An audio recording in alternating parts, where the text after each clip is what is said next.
मनोहर जी ने खुद पोज दे दिया यार, मुड़ के फोटो नहीं दिया। हाँ उन्होंने खुद ही पोज दे दिया मुड़ के।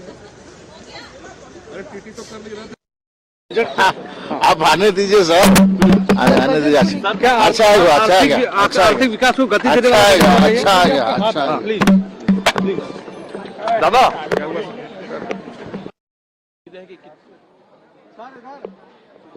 यार, सब में वो हाथ आ रहा है।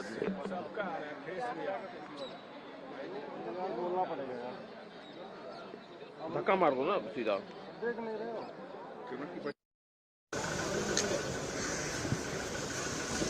कम से नहीं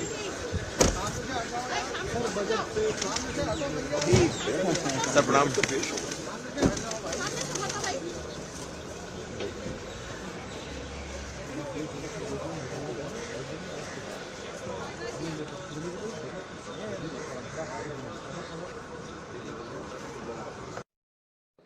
What do you expect from this budget? This is a critical juncture. There are many issues to be addressed, especially in the contemporary Indian situation. There are many things to be addressed very seriously. We hope that the main thing is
प्रणाम।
माननीय अध्यक्ष जी,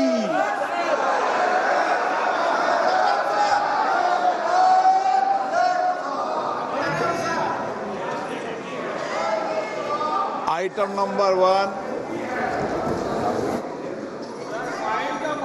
माननीय वित्त मंत्री Shrimati Nirmala Sitharaman ji. Item number 1, item number 1।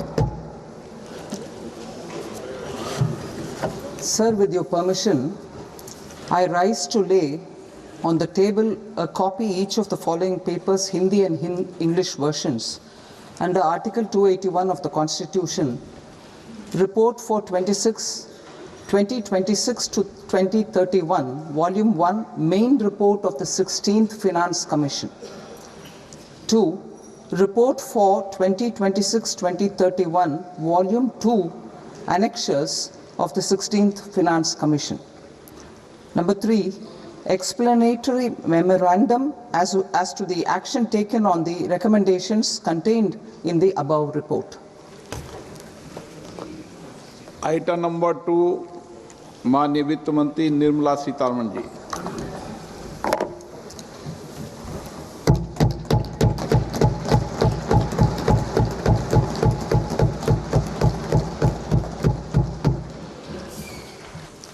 Honorable Speaker, sir, on the sacred occasion of Magh Purnima and the birth anniversary of Guru Ravidas, I present the budget for the year 2026-2027. Since we assumed office 12 years ago, India's economic trajectory has been marked by stability, fiscal discipline, sustained growth, and moderate inflation.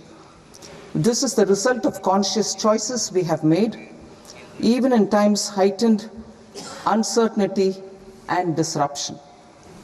Our government, led by Honorable Prime Minister Modi, has decisively and consistently chosen action over ambivalence, reform over rhetoric, and people over populism.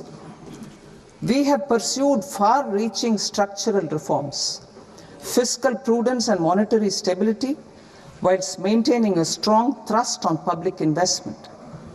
Keeping Atmanirbharta as a lodestar, we have built domestic manufacturing capacity, energy security, and reduced critical import dependencies. Simultaneously, we have ensured that citizens benefit from every action of the government, undertaking reforms to support employment generation, agricultural productivity, household purchasing power, and universal services to people.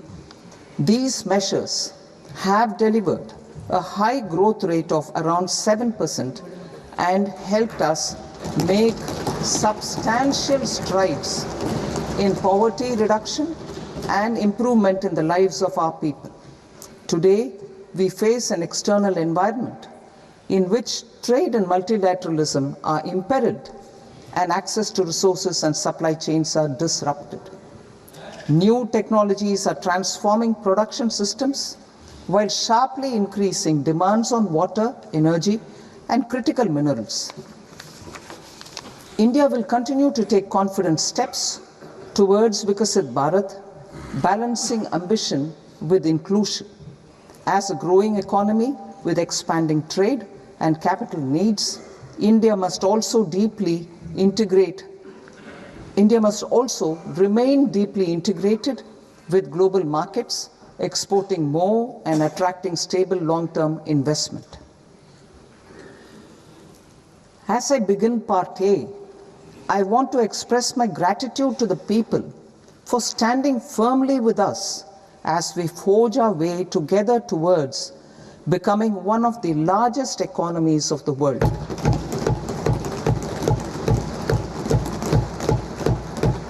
Our aim is to transform aspiration into achievement and potential into performance as we ensure that the dividends of growth reach every farmer, the scheduled caste, the scheduled tribes, the nomads, the youth, the poor, and the women.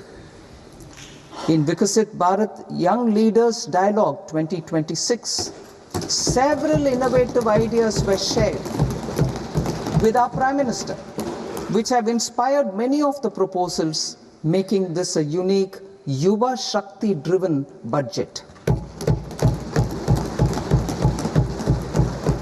Our government's sankalp is to focus on our poor, underprivileged, and the disadvantaged. To deliver on this sankalp, and given that this is the first budget prepared in Kartavya Bhavan, we are inspired by three Kartavya. Our first Kartavya is to accelerate and sustain economic growth by enhancing productivity and competitiveness and building resilience to volatile global dynamics. Our second Kartavya is to fulfill aspirations of our people and build their capacity, making them strong partners in India's path to prosperity. Our third Kartavya, aligned with our vision of Sabka Saath, Sabka Vikas, is to ensure that every family, community, region, and sector has access to resources, amenities, and opportunities for meaningful participation. This threefold approach requires a supportive ecosystem. The first requirement is to sustain the momentum of structural reforms, continuous, adaptive, and forward-looking. Second, a robust and resilient financial sector is central to mobilizing savings, allocating capital efficiently, and managing risks. Third, cutting-edge technologies, including AI applications, can serve us as force multipliers for better governance. Reform Express. Our government has undertaken comprehensive reforms towards creating employment, boosting productivity, and accelerating growth. After the Prime Minister's announcement on Independence Day in 2025, over 350 reforms have been rolled out. This includes GST simplification, notification of labor codes, and rationalization of mandatory quality control orders. High-level committees have been formed, and in parallel, the central government is working with the state governments on deregulation and reducing compliance requirements. The Reform Express is well on its way and will maintain its momentum to help us fulfill our Kartavya. I now move to specific proposals. Under our first Kartavya, to accelerate and sustain economic growth, I propose interventions in 6 areas. 1. Scaling up manufacturing in 7 strategic and frontier sectors. 2. Rejuvenating legacy industrial sectors. 3. Creating champion MSMEs. 4. Delivering a powerful push for infrastructure. 5. Ensuring long-term security and stability. And 6. Developing city economic regions. Scaling up of manufacturing in 7 strategic and frontier sectors. Biopharma Shakti, meaning biopharma strategy for health advancement through knowledge, technology, and innovation. India's disease burden is observed to be shifting towards non-communicable diseases like diabetes, cancer, and autoimmune disorders. Biologic medicines are key to longevity and quality of life at affordable costs. To develop India as a global biopharma manufacturing hub,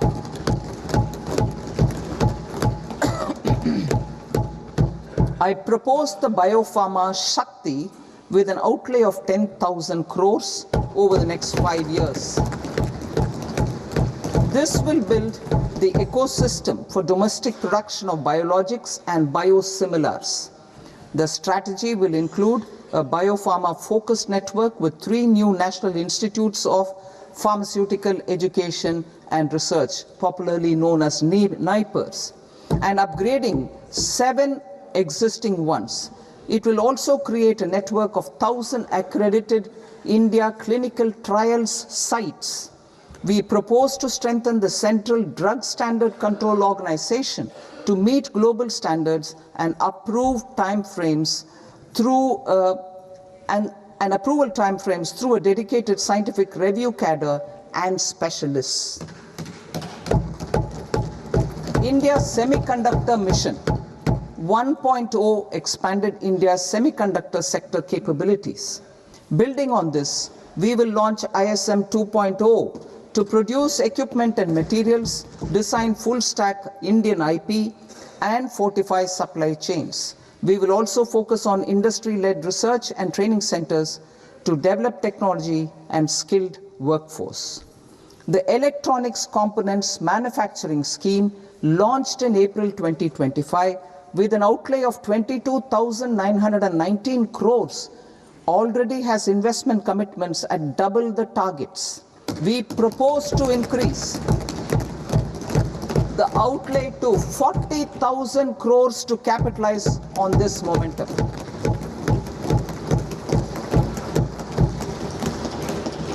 A scheme for rare earth permanent magnets was launched in 2025 November. We now propose to support the mineral-rich states of Odisha, Kerala, Andhra Pradesh and Tamil Nadu to establish dedicated rare earth corridors to promote mining, processing, research and manufacturing. To enhance domestic chemical production and reduction import dependency and reduce import dependency, we will launch a scheme to support states in establishing 3 dedicated chemical parks through challenge route on a cluster-based plug-and-play model. Strong capital goods.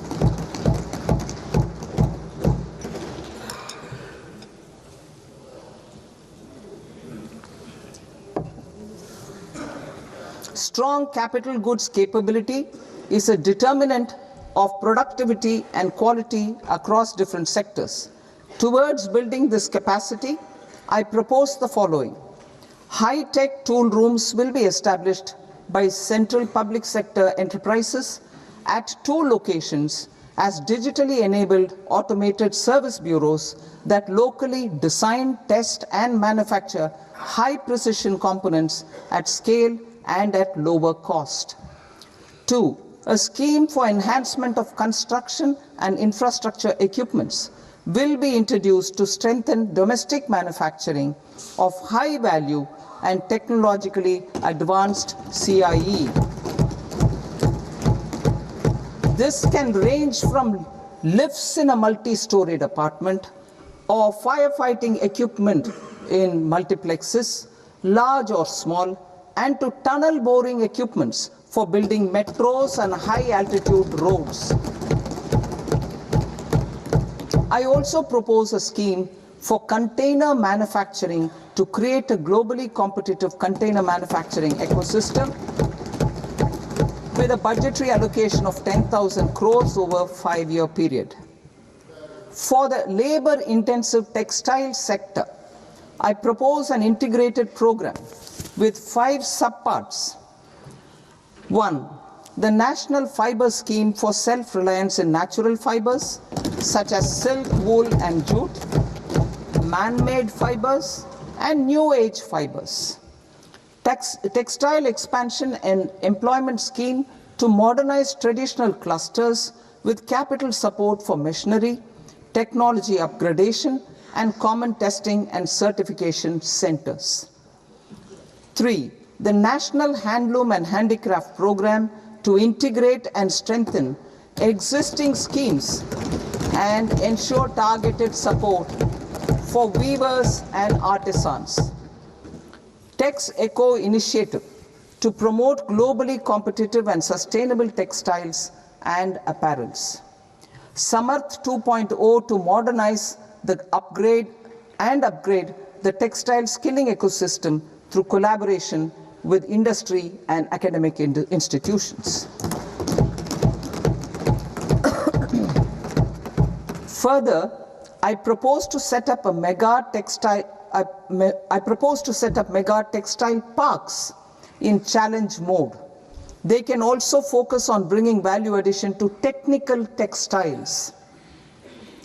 I propose to launch the Mahatma Gandhi Gram Swaraj initiative to strengthen khadi, handloom and handicrafts. This will help in global market linkage and branding.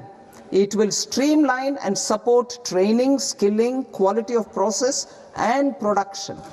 This will benefit our weavers, one district, one product ODOP initiative and also our rural youth. India has the potential to emerge as a global hub for high quality, affordable sports goods. I propose a dedicated initiative for sports goods that will promote manufacturing, research and innovation in equipment design as well as material sciences. Rejuvenation of legacy industrial clusters. I propose to introduce a scheme to revive 200 legacy industrial clusters to improve their cost competitiveness and efficiency through infrastructure and technology upgradation. Creating champion SMEs and supporting micro enterprises. Recognizing MSMEs as a vital engine of growth, I propose a three-pronged approach to help them grow as champions. Equity support. I propose to introduce a dedicated 10,000 crores SME growth fund to create future champions, incentivizing enterprises based on select criteria. I also propose to top up the Self-Reliant India Fund set up in 2021 with 2,000 crores to continue support to micro enterprises and maintain their access to risk capital. Liquidity support. With TREDS, more than 7 lakh crore has been made available to MSMEs. To leverage its full potential, I propose 4 measures. 1. Mandate TREDS as the transaction settlement platform for all purchases from MSMEs by CPSEs, serving as a benchmark for other corporates. 2. Introduce a credit guarantee support mechanism through CGT MSE for invoice discounting on TREDS platform. 3. Link GEM with TREDS for sharing information with financiers about government purchases from MSMEs, encouraging cheaper and quicker financing. 4. Introduce TREDS receivables as asset-backed securities, helping develop a secondary market, enhancing liquidity and settlement of transactions. Professional support. Government will facilitate professional institutions such as the ICAI, ICSI, ICMAI to design short-term modular courses and practical tools to develop a cadre of corporate mitras, especially in Tier 2 and Tier 3 towns. These accredited para-professionals will help MSMEs meet compliance requirements at affordable costs. Infrastructure. During this past decade, our government has undertaken several initiatives for large-scale enhancement of public infrastructure, including through new financing instruments such as Infrastructure Investment Trust (InvITs) and Real Estate Investment Trust (REITs), and institutions like NIIF and NABFID. We shall continue to focus on developing infrastructure in cities with over 5 lakh population, that is tier 2, tier 3 cities, which have expanded to become growth centers. Public capital expenditure has increased manifold from 2 lakh crore in 2014-15 to an allocation of 11.2 lakh crore in BE 25-26. In this coming year, that is financial year 2026-27, I propose to increase it to 12.2 lakh crores to continue the momentum. To strengthen the confidence of private developers regarding risks during infrastructure development and construction phase, I propose to set up an infrastructure risk guarantee fund to provide prudentially calibrated partial credit guarantee to lenders. Over the years, rights have emerged as a successful instrument for asset monetization. I propose to accelerate recycling of significant real estate assets of the CPSEs through the setting up of dedicated rights. To promote environmentally sustainable movement of cargo, I propose to 1. Establish new dedicated freight corridors connecting Dankuni in the east to Surat in the west. Operationalize 20 new national waterways over the next 5 years, starting with National Waterways 5 in Orissa to connect mineral-rich areas of Talcher and Angul and industrial centers like Kalinga Nagar to the ports of Paradeep and Dhamra. Training institutes will be set up as regional centers of excellence for development of required manpower for these waterways. This will benefit youth in the entire stretch of the waterways to train and acquire skills. Further, a ship repair ecosystem catering to inland waterways will also be set up at Varanasi and Patna. And C, launch a coastal cargo promotion scheme for incentivizing a modal shift from rail to road to increase the share of inland waterways and coastal shipping from 6% to 12% by 2047. To enhance last mile and remote connectivity and promote tourism, I propose to give incentives to indigenize manufacturing of seaplanes. A seaplane VGF scheme will be also introduced to provide support for operations. Carbon capture, utilization and storage. Aligning with the roadmap launched in December 2025, the carbon capture, utilization and storage technologies at scale will achieve higher readiness and in end-use application across 5 industrial sectors, including power, steel, cement, refineries, and chemicals. An outlay of 20,000 crore is proposed over the next 5 years for this purpose. City economic regions. Cities are India's engines of growth, innovation, and opportunities. We shall now focus on tier 2, tier 3 cities and even temple towns which need modern infrastructure and basic amenities. This budget aims to further amplify the potential of cities to deliver the economic power of agglomerations by mapping city economic regions based on their specific growth drivers. An allocation of 5,000 crore per CER over 5 years is proposed for implementing their plans through a challenge mode with a reform-cum-result-based financing mechanism. In order to promote environmentally sustainable passenger systems, we will develop 7 high-speed rail corridors between cities as growth connectors, namely Mumbai to Pune, Pune to Hyderabad, Hyderabad to Bengaluru, Hyderabad to Chennai, Chennai to Bengaluru, Delhi to Varanasi, Varanasi to Siliguri.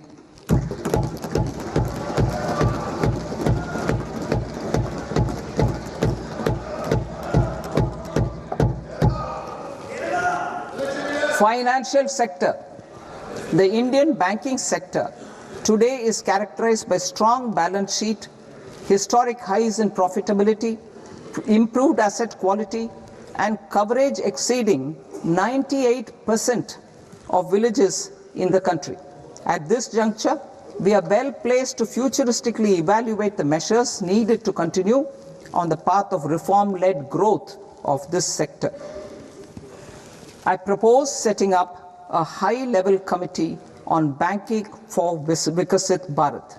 High-level committee on banking for Vikasit Bharat to comprehensively review the sector and align it with India's next phase of growth, while safeguarding financial stability, inclusion, and consumer protection.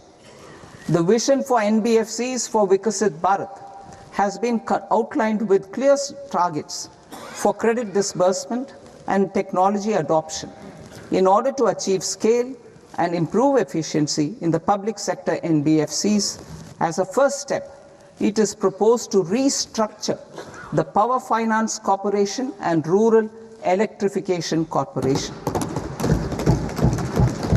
I propose a comprehensive review of the foreign exchange management non-debt instruments rules to create a more contemporary, user-friendly framework for foreign investments consistent with India's evolving economic priorities. Corporate bond market. I propose to introduce a market-making framework with suitable access to funds and derivatives on corporate bond indices. I also propose to introduce total return swaps on corporate bonds. Municipal bonds. To encourage the issuance of municipal bonds of higher value by larger cities, I propose an incentive of 100 crore rupees for a single bond issuance. 100 crore rupees for a single bond issuance of more than 1,000 crore. The current scheme under Amrit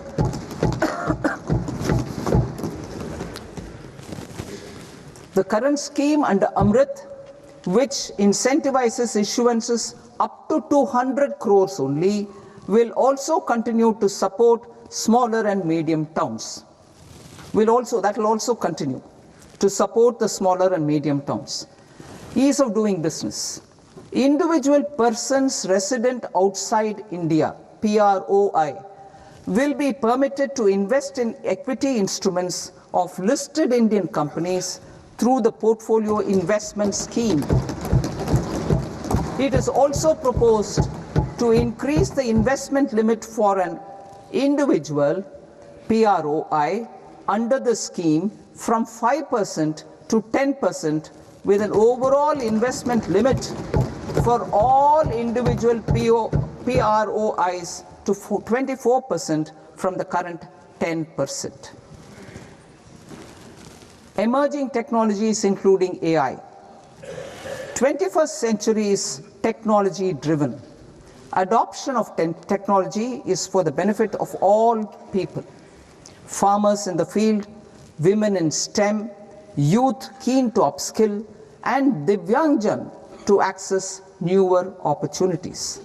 The government has taken several steps to support new technologies through AI Mission, National Quantum Mission, Anusandhan National Research Fund, and Research and Development and Innovation Fund. Our second kartavya is to fulfill aspirations and build capacities.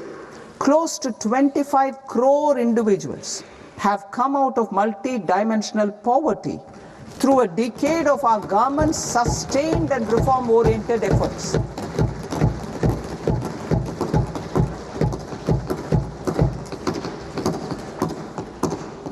Our government has therefore decided to place a renewed emphasis on the service sector to provide a pathway to fulfilling aspirations of a youthful India with the following measures. I propose to set up a high-powered Education to Employment and Enterprises Standing Committee to recommend measures that focus on services sector as a core driver of Vikasit Bharat. This will make us a global leader in services with a 10% global share by 2047. The committee will prioritize areas to optimize the potential for growth, employment, and exports. They will also assess the impact of emerging technologies, including AI, on jobs and skill requirements and propose measures thereof. To create a range of skilled career pathways, a new range of skilled career pathways for our youth, I propose interventions in the following sectors. Health. Existing institutions for allied health professionals will be upgraded and new AHP institutions established in private and government sectors. This will cover 10 selected disciplines, including optometry, radiology, anesthesia, OT technology, applied psychology and behavioral health, and add 1 lakh AHPs over the next 5 years. A strong care system covering geriatric and allied care services will be built. A variety of NSQF aligned programs will be developed to train multi-skilled caregivers, combining core care and allied skills such as wellness, yoga, and operation of medical assistive devices. In the coming year, 1.5 lakh caregivers will be trained.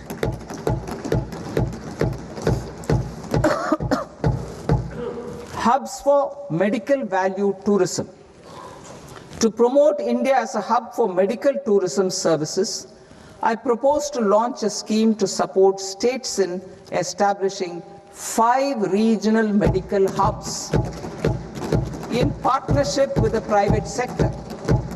These hubs will serve as integrated healthcare complexes that combine medical, educational, and research facilities. They will have Ayush centers, medical value tourism facilitation centers, and infrastructure for diagnostics, post-care, and rehabilitation. These hubs will provide diverse opportunities, job opportunities for health professionals, including doctors and AHPs.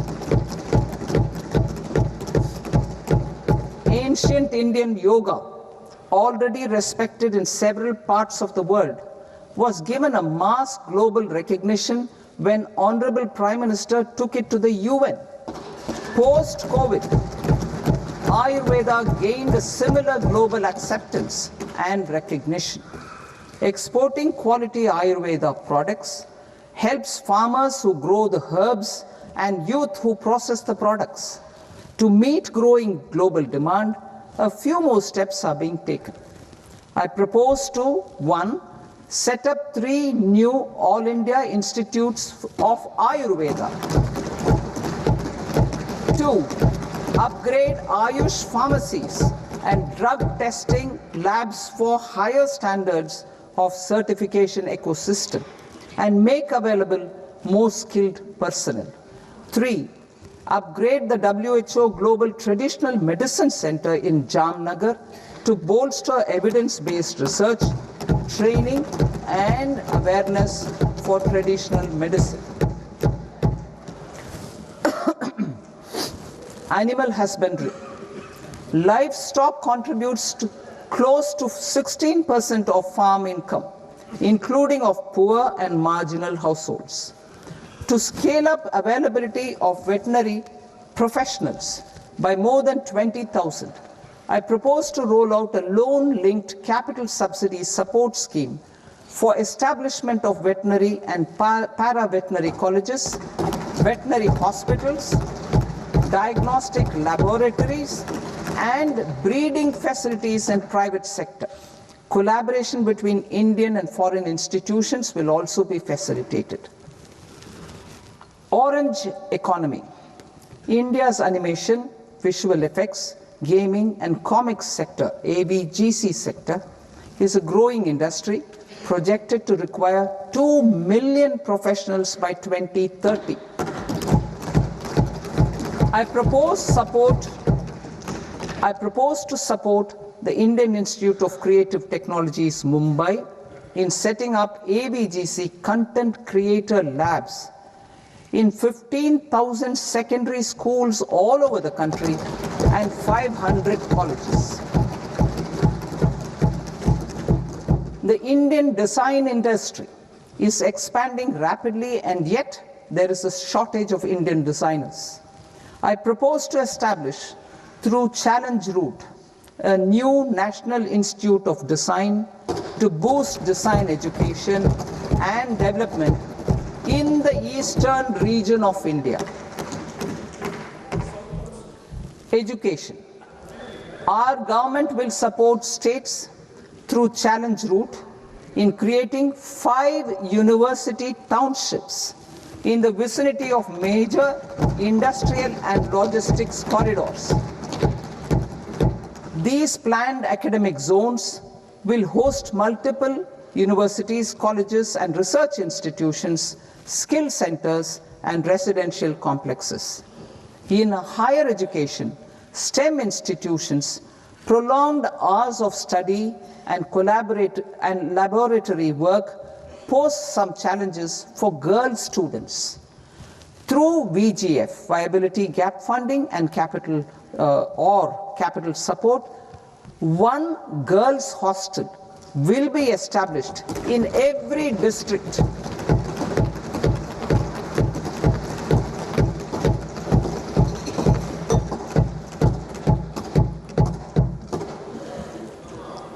To promote astrophysics and astronomy via immersive experiences. 4 telescope infrastructure facilities will be set up or upgraded. The National Large Solar Telescope, the National Large Optical Infrared Telescope, the Himalayan Chandra Telescope, and the Cosmos 2 Planetarium. Tourism. The tourism sector has the potential to play a large role in the employment generation, forex earnings, and expanding the local economy. I propose to set up a National Institute of Hospitality by upgrading the existing National Council for Hotel Management and Catering Technology. It will function as a bridge between academia, industry, and government. I also propose a pilot scheme for upskilling 10,000 guides in 20 iconic tourist sites through a standardized, high-quality, 12-week training course in hybrid mode in collaboration with the Indian Institute of Management. A national destination digital knowledge grid will be established to digitally document all places of significance, cultural, spiritual, and heritage. This initiative will create a new ecosystem of jobs for local researchers, historians, content creators, and technology partners. India has the potential and opportunity to offer world-class trekking and hiking experience. We will develop ecologically sustainable mountain trails in Himachal Pradesh, Uttarakhand, and Jammu Kashmir. Also in Araku Valley in the Eastern Ghats and Podigai Malai in the Western Ghats. Turtle trails along key nesting sites in the coastal areas of Odisha, Karnataka and Kerala. And 3. Bird watching trails along the Pulikat Lake in Andhra Pradesh, Tamil Nadu. It's on the border. Under the visionary leadership of Honorable Prime Minister, we established the International Big Cat Alliance in 2024. This year, India is hosting the first ever Global Big Cat Summit, where heads of governments and ministers from 95 range countries will deliberate on collective strategies for conservation. Heritage and culture tourism. I propose to develop 15 archaeological sites, including Lothal, Dolavira, Rakhi Gadi, Adichanallur, Saranath, Hastinapur, and Leh Palace into vibrant experiential cultural destinations. Excavated landscapes will be open to the public through curated walkways. Immersive storytelling skills and technologies will be introduced to help conservation labs, interpretation centers, and guides. The sports sector provides multiple means of employment, skilling, and job opportunities. Taking forward the systematic nurturing of sports talent which is set in motion through the Khelo India program earlier, I propose to launch a Khelo India mission to transform the sports sector over the next decade.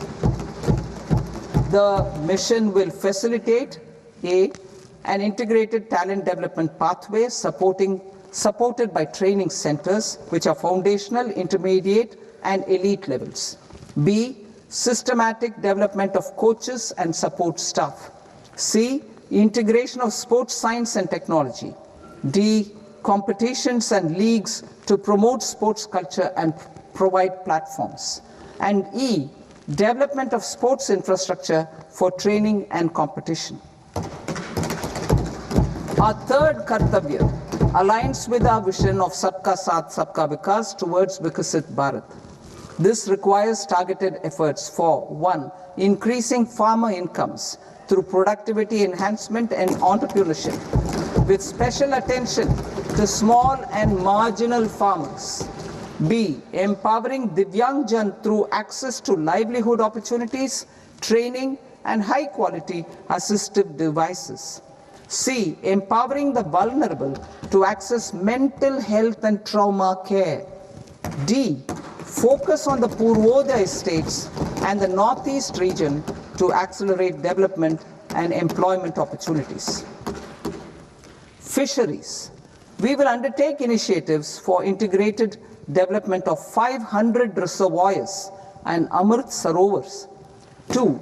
Strengthen the fisheries value chain in coastal areas and enable market linkages involving startups and women-led groups together with fish farmer producer organizations. Animal husbandry. To provide quality employment opportunities in rural and peri-urban areas, we will support the animal husbandry sector in entrepreneurship development through A. A credit-linked subsidy program. B. Scaling up and modernization of livestock enterprises. C. Enhanced creation of livestock, dairy, and poultry. Enhanced creation of livestock, dairy, and poultry-focused integrated value chains. And D. Encourage creation of livestock farmer-producer organizations. High-value agriculture.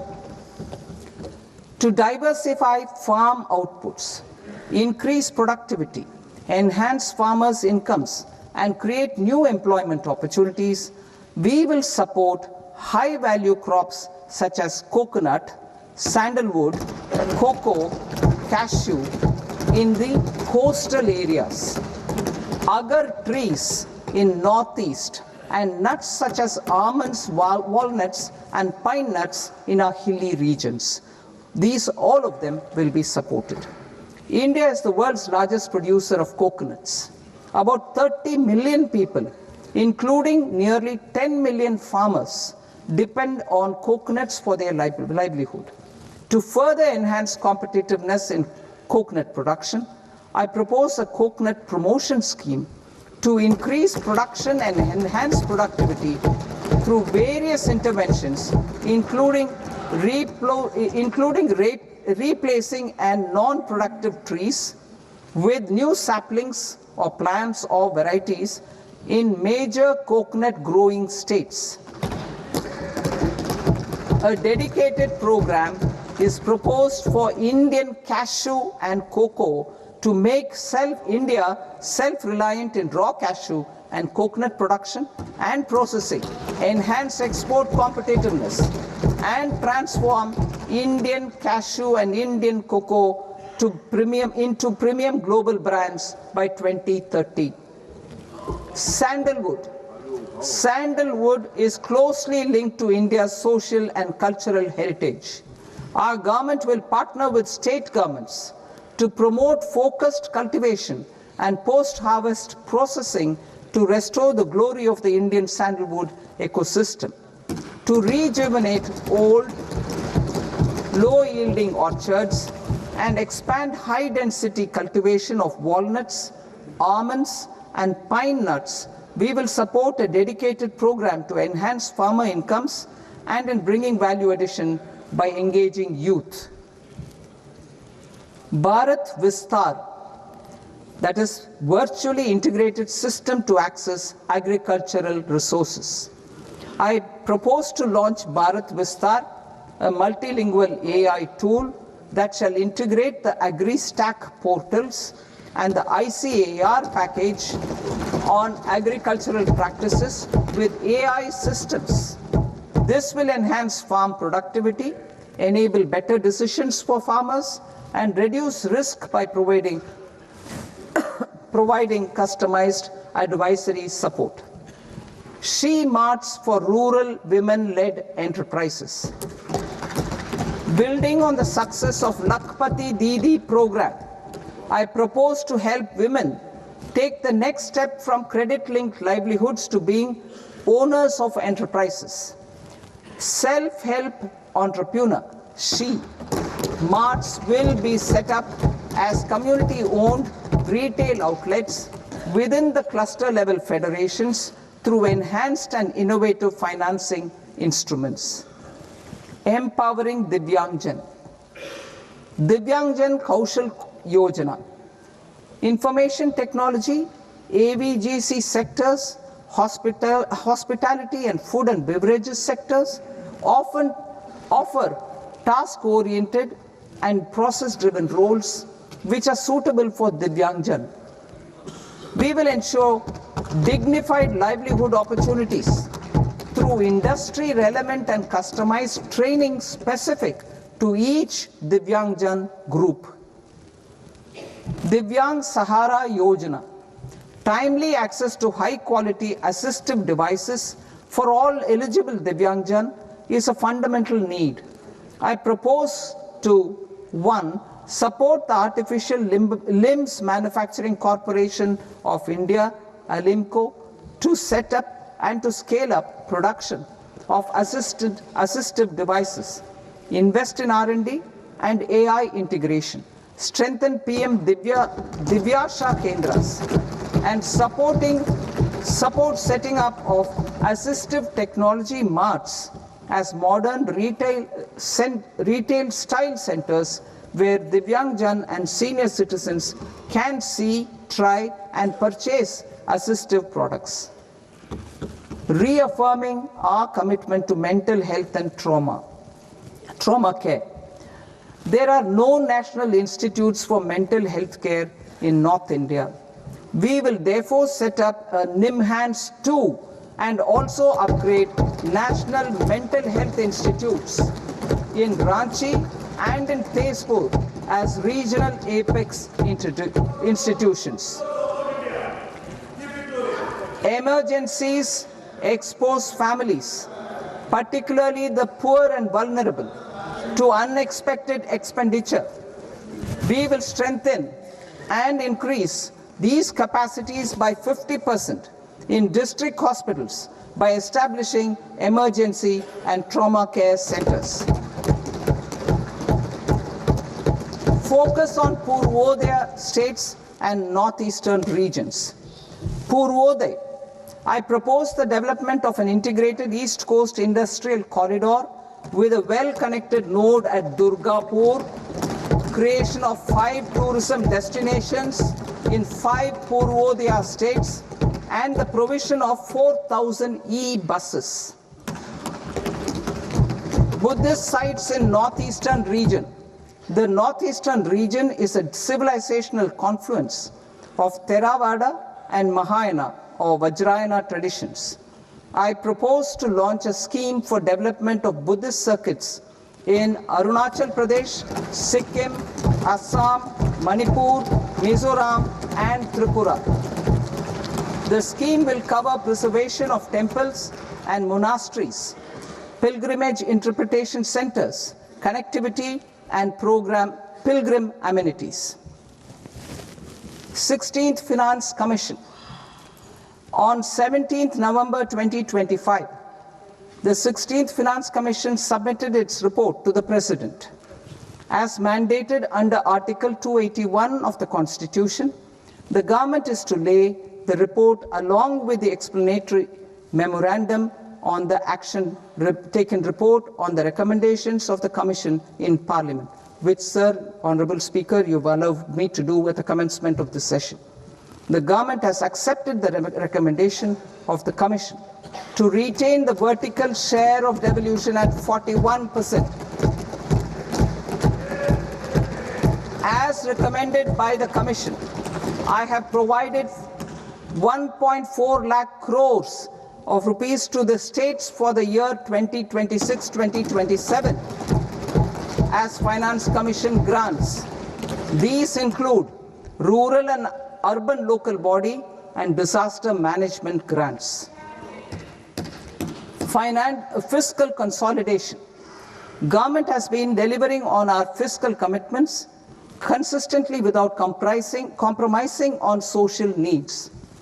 To strive towards accepted standards of fiscal management in Budget 25-26, I had indicated that the central government would target reaching a debt to GDP ratio of 50 plus or minus 1% by 2030-31.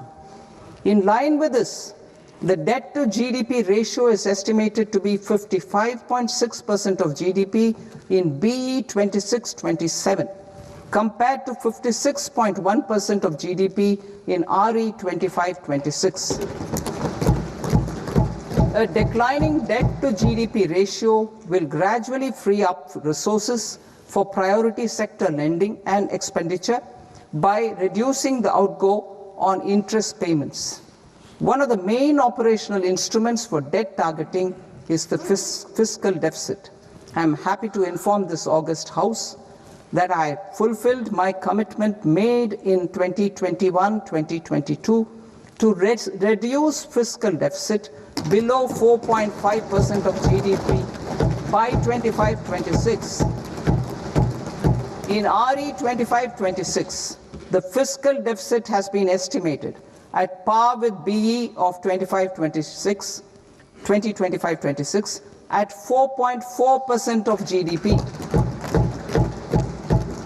In line with the new fiscal prudence path of debt consolidation, the fiscal deficit in BE 26-27 is estimated to be 4.3% of the GDP.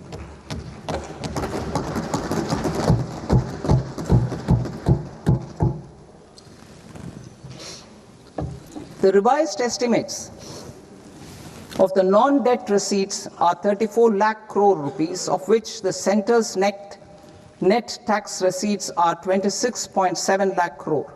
The revised estimate of the total expenditure is 49.6 lakh crore rupees, of which the capital expenditure is about 11 lakh crores. Budget estimates 2026 to 2027. Coming to 26-27, the non-debt receipts and the total expenditure are estimated as 36.5 lakh crore and 53.5 lakh crore respectively. The centre's net tax receipts are estimated at 28.7 lakh crore rupees. To finance the fiscal deficit, the net market borrowings from dated securities are estimated at 11.7 lakh crore rupees. The balance financing is expected to come from small savings and other sources. The gross market borrowings are estimated at 17.2 lakh crore rupees. I'll now move to Part B. Part B, direct taxes.